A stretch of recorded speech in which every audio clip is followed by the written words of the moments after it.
ಇಂದು ಕಡಬದ ಕೃಷಿ ಪತ್ತಿನ ಸಹಕಾರಿ ಸಂಘದ ವಟಾರದಿಂದ ಕಾಡಾನೆ ಹಾಗೂ ಕಾಡು ಪ್ರಾಣಿಗಳ ಉಪಟಳ ತಪ್ಪಿಸುವಂತೆ ಮತ್ತು ಖಾಯಂ ಪರಿಹಾರವನ್ನು ಕಲ್ಪಿಸುವಂತೆ ಒತ್ತಾಯಿಸಿ ಬೃಹತ್ ರೈತ ಹಕ್ಕೊತ್ತಾಯ ಮೆರವಣಿಗೆ ನಡೆಯಲಿದೆ ಎಂದು ಒಕ್ಕೂಟದ ಪದಾಧಿಕಾರಿಗಳು ಕಡಬದಲ್ಲಿ ನಡೆದ ಪತ್ರಿಕಾಗೋಷ್ಠಿಯಲ್ಲಿ ತಿಳಿಸಿದ್ದಾರೆ. ಸ್ಥಳೀಯ ಮತ್ತು ಸಾರ್ವಜನಿಕರ ಸಹಭಾಗಿತ್ವದಲ್ಲಿ ರಾಜಕೀಯ ರಹಿತವಾಗಿ ಈ ಹಕ್ಕೊತ್ತಾಯ ಮೆರವಣಿಗೆ ನಡೆಯಲಿದ್ದು, ಕಾಡಾನೆಗಳ ಸ್ಥಳಾಂತರ ಮತ್ತು ಶಾಶ್ವತವಾಗಿ ತಡೆಬೇಲಿ ರಚನೆ, ಕಾಡಾನೆ ದಾಳಿ ಸಮಯದಲ್ಲಿ ಪ್ರಾಣಹಾನಿ ಸೇರಿದಂತೆ ಆರೋಗ್ಯಕ್ಕೆ ಎದುರಾಗುತ್ತಿರುವ ತೊಂದರೆಗಳು ಮತ್ತು ಕೃಷಿ ನಾಶಕ್ಕೆ ಪರಿಹಾರ ಕಲ್ಪಿಸುವಂತೆ ಆಗ್ರಹಿಸಿ ಮೆರವಣಿಗೆ ನಡೆಯಲಿದೆ. ಇದಕ್ಕೆ ಸಹಕಾರ ವಿಫಲವಾದಲ್ಲಿ ಮುಂದಿನ ದಿನಗಳಲ್ಲಿ ಬೃಹತ್ ಪ್ರತಿಭಟನೆಗಳು ಹಾಗೂ ರಸ್ತೆ ತಡೆಯಂತಹ ಧರಣಿಗಳು ನಡೆಸಲಾಗುತ್ತದೆ ಎಂದು ಸಮಿತಿಯ ಅಧಿಕಾರಿಗಳು ಎಚ್ಚರಿಕೆ ನೀಡಿದರು. ಈ ಸಮಯ ಕಾಂಗ್ರೆಸ್ ಮುಖಂಡ ಪಿಪಿ ವರ್ಗೀಸ್, ಬಿಜೆಪಿ ಮುಖಂಡ ಕೃಷ್ಣ ಶೆಟ್ಟಿ, ಜೆಡಿಎಸ್ ಮುಖಂಡ ಸೈಯದ್ ಮೀರಾ ಸಾಹೇಬ್ ಸೇರಿದಂತೆ ಪ್ರಮುಖರು ಉಪಸ್ಥಿತರಿದ್ದರು. ಕುಂಬಾರು, ಐತೂರು, ಬಂಟ್ರ, ನೆಕ್ಕಿಲಾಡಿ,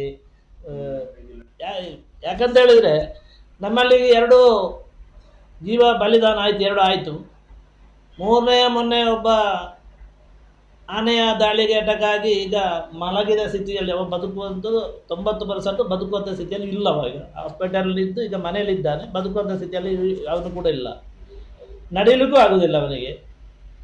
ನಮಗೆ 6 ಗಂಟೆ ನಂತರ ಯಾವುದೇ ಒಂದು ಅನಾರೋಗ್ಯ ಆದರೂ ಕೂಡ 5:30, 6 ಗಂಟೆಗೆ ಆನೆಗಳು ರೋಡ್ಗೆ ಬರ್ತಾ ಇದ್ದೇವೆ. 6 ಗಂಟೆ ಎಲ್ಲಿಗೂ ಹೋಗುವಂಥ ಸ್ಥಿತಿಯಲ್ಲಿ ನಾವು ಇಲ್ಲ.